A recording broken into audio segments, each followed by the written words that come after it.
My graduation dinner was supposed to be simple. A few photos, a cheap restaurant downtown, my parents pretending we were a normal family. But 10 seconds after we sat down, everything snapped.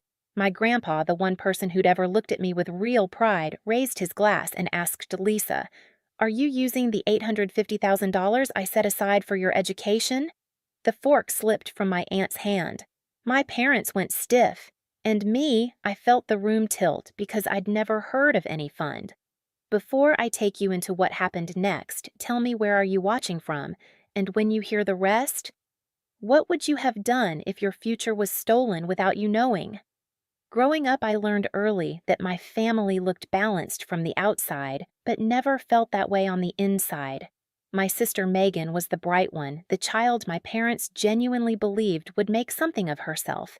They never said I wouldn't, they just never said I would. And in a family like mine, silence spoke louder than praise. By middle school, the pattern was clear.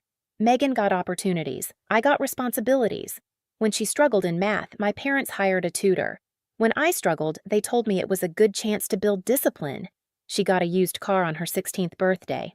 I got a planner and a speech about independence. I wasn't angry then, just confused and a little ashamed that needing help made me feel like a burden.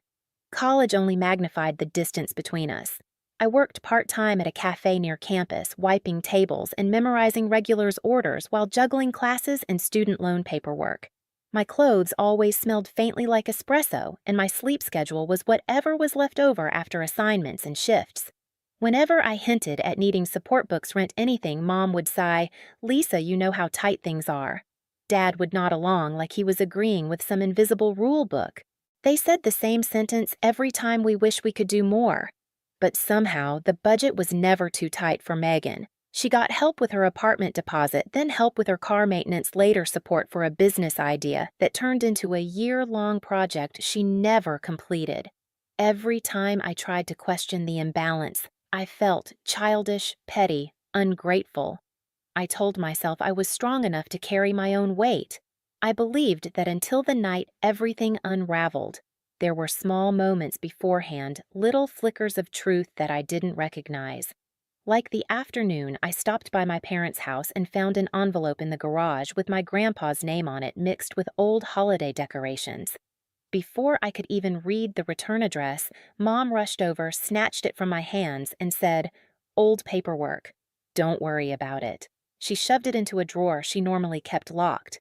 Her smile was tight, rehearsed. Something inside me whispered that she wasn't telling the truth, but I pushed the feeling down the way I always did. Grandpa, my dad's father, lived in another city. He was gentle, thoughtful, and never said things just to fill the silence. Every card he sent me growing up had the same handwritten line, "Keep going, I believe in you." I didn't know he'd been quietly planning for my future. I didn't know he'd trusted my parents to protect something meant for me. And on the night of my graduation dinner, I still didn't understand why Dad kept checking the door like he was waiting for something or someone to arrive. I had no idea my entire life was about to split open.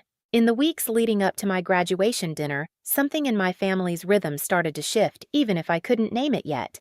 It appeared first in the way Mom watched me when she thought I wasn't looking, tight, nervous glances she tried to hide behind casual smiles. Dad grew more talkative than usual, asking questions about my job, my rent, my classes, as if gathering data for a test he didn't want me to know I was taking.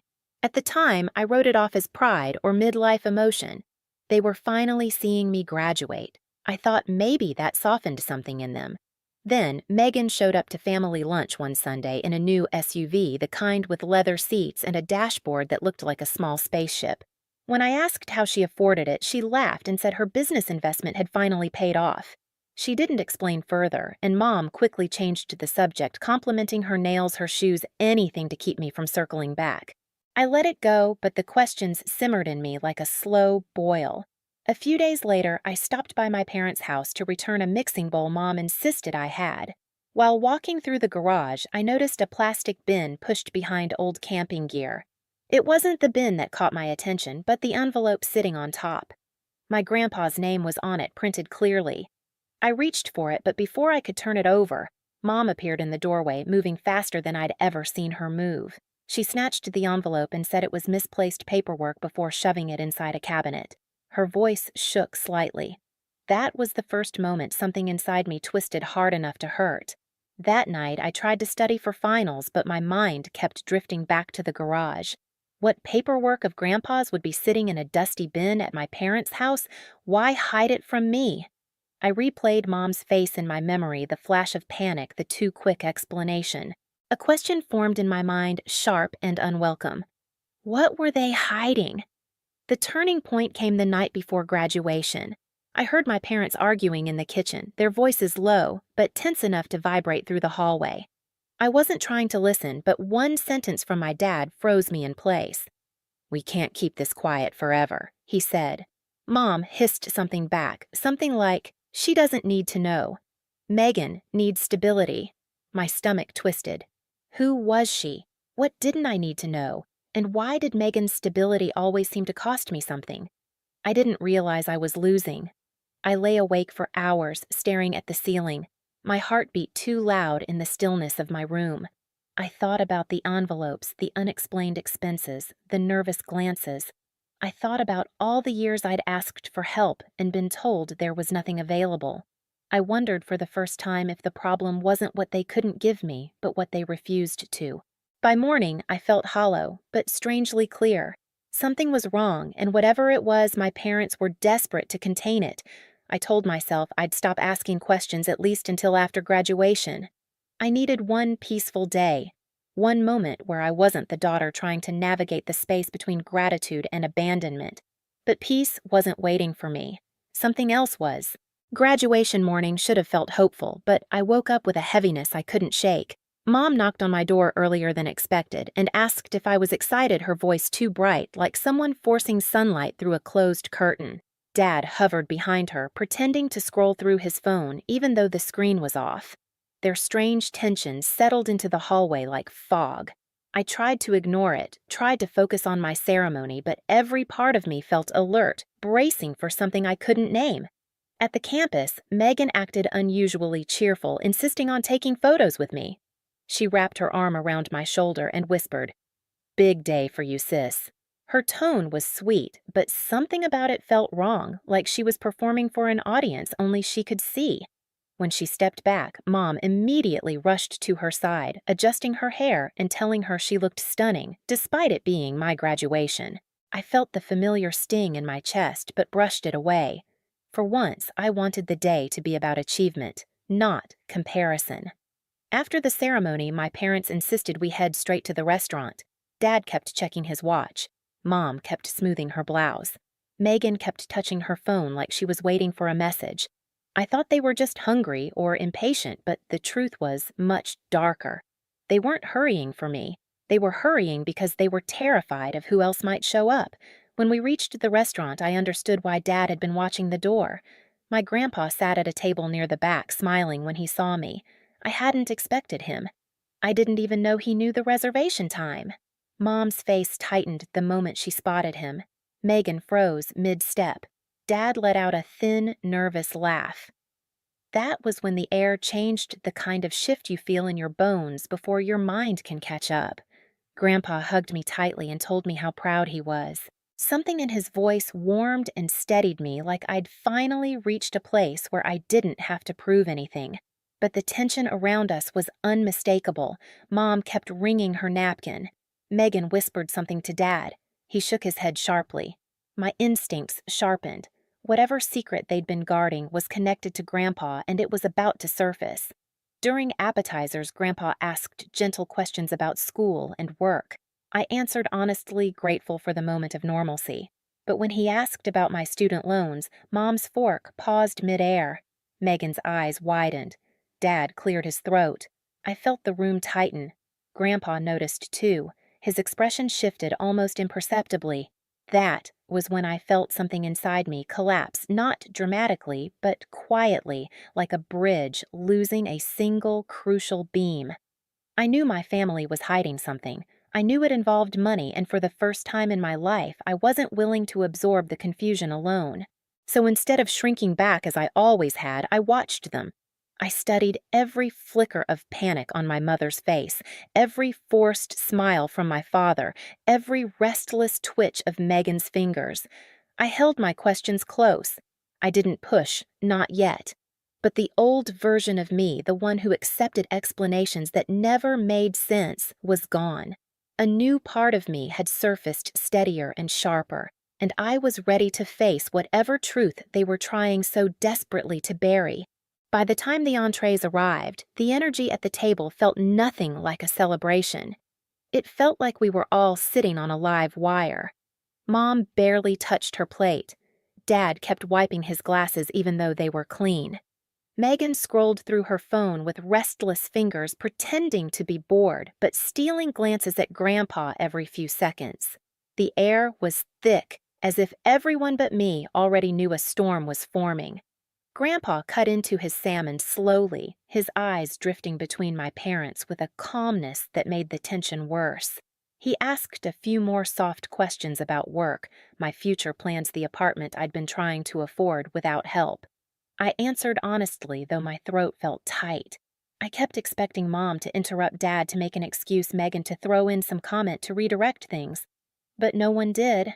They were waiting, bracing, worrying about something I couldn't see. Then Grandpa wiped his hands with a napkin, straightened his back, and lifted his glass like he was giving a toast. His smile was warm, but his eyes were sharp. He looked at me, not at my parents, not at Megan, and said, "Lisa, sweetheart, I've been meaning to ask you something important." My chest tightened. Even Mom's breathing halted. Grandpa held his glass midway and finished the question that would split my life into before and after. "Are you using the $850,000 I set aside for your education?" The room silenced so quickly it felt like the air had been sucked out. For a heartbeat, I couldn't move. Then I heard a loud metallic clatter, my aunt sitting across from me dropping her fork onto her plate. The sound echoed through the restaurant. Several tables turned to stare. Dad's smile froze like wet cement.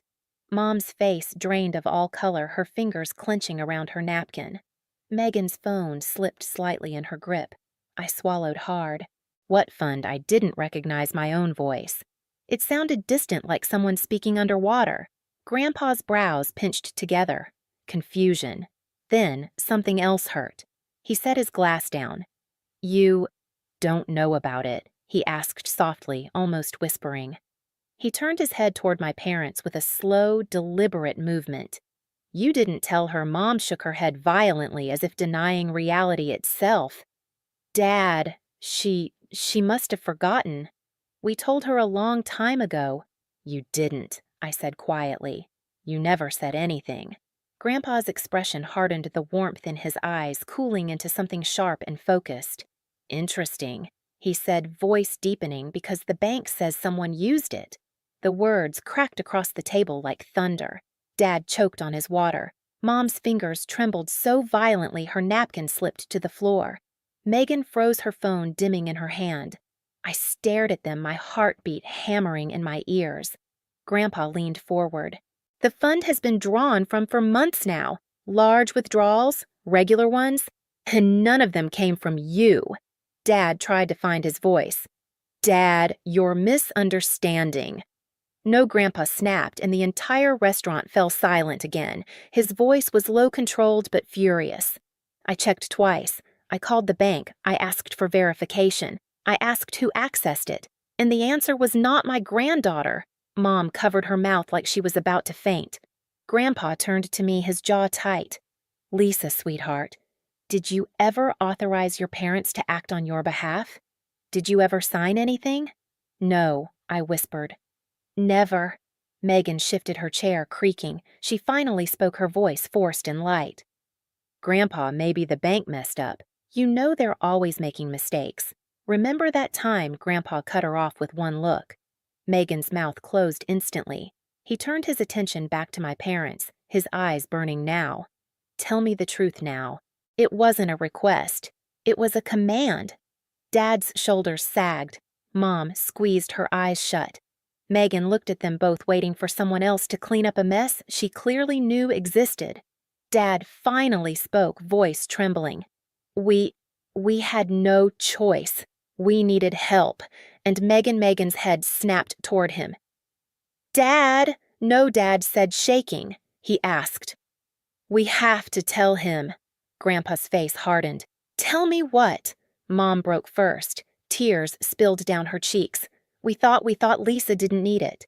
She always took care of herself. She worked. She managed. Megan was struggling, Dad. She needed support, and you weren't around to see that. I wasn't around because I trusted you, Grandpa said quietly. I trusted you to protect what was hers. Megan slammed her hand on the table. Why does it matter? It's still family money. We used it for family things. My stomach twisted. What things? Silence. Then Dad answered. Down payment on Megan's condo, her car, some of her business expenses, and other things. Groceries, bills, emergencies.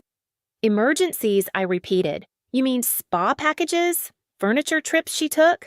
Mom sobbed harder, but not from remorse, more from being exposed. Grandpa's voice shook with restrained anger. You stole from your own daughter. You stole from me. And you lied. Megan tried again. Grandpa, stop. I'm your granddaughter, too. Don't act like I don't matter. Grandpa turned toward her with a coldness I had never seen. You matter, but not more than your sister, and not at the expense of her future. Dad reached out a hand toward Grandpa. We planned to pay it back. Eventually. No, Grandpa said. You planned to hide it forever. He stood up abruptly, his chair scraping hard against the floor. The entire restaurant watched. Mom whispered, Please don't do anything drastic. Grandpa looked at me instead. Lisa, you're coming with me tomorrow morning. We're going to the bank together. And then we're going to see my attorney. Mom gasped. No, Dad, please. Grandpa pointed at her with shaking fury. You had years to think about consequences. Now you'll face them. Dad sank into his chair, shoulders caving. Megan's eyes darted between us, panic rising. This isn't fair. I needed that help. Why couldn't she just work like she always does? She's used to it. The truth cut deeper than any lie. I wasn't angry the way I expected. I didn't scream. I didn't collapse. I just sat there feeling something inside me settle into a cold, steady place. A place that finally understood the shape of betrayal. Grandpa rested a gentle hand on my shoulder. You deserved a future, and they stole it from you. But I will fix this. Mom sobbed into her hands. Dad stared at his empty plate. Megan glared at me like I'd ruined her life by simply being the victim. But for the first time, I didn't shrink.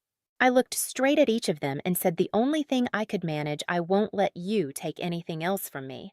Grandpa squeezed my shoulder.